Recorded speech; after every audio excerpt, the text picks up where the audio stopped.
16-17 के उम्र आगे रे, टिटूरीला जवानी छागेना। 16-17 के उम्र आगे रे, टिटूरीला जवानी छागेना। टिटूरीला जवानी छागे रे, टिटूरीला जवानी छागेना।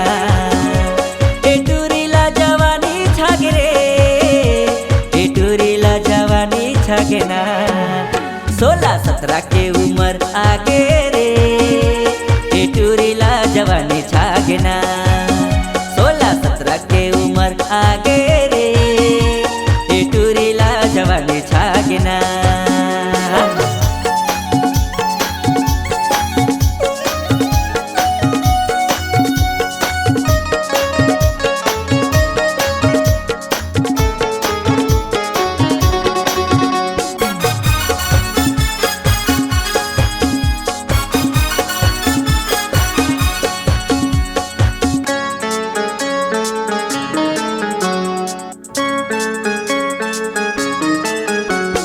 मस्तानी चाल है, नागिन कसे बाल है, रस भरे ये होठे कर गौ की गुलाबी गाल है।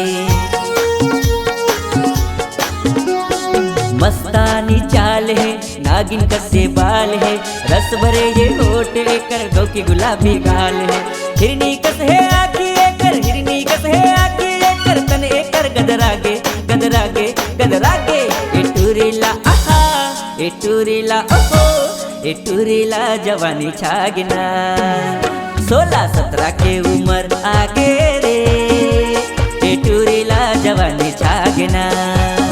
16-17 के उम्र आगे रे, टिटूरीला जवानी छागेना।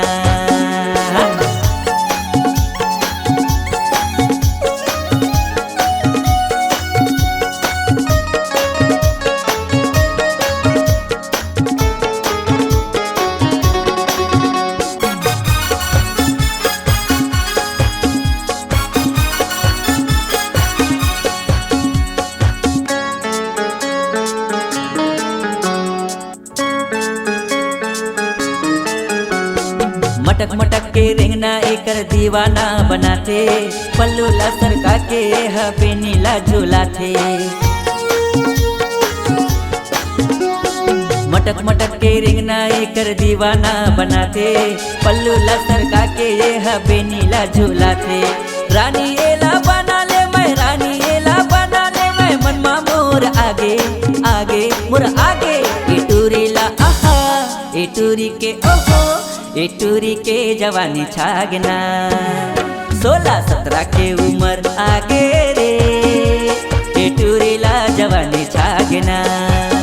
16-17 के उम्र आगे रे, टिटूरीला जवानी छागेना।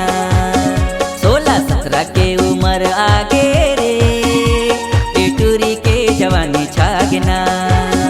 16-17 के उम्र आगे रे, टिटूरीला जवानी छागेना।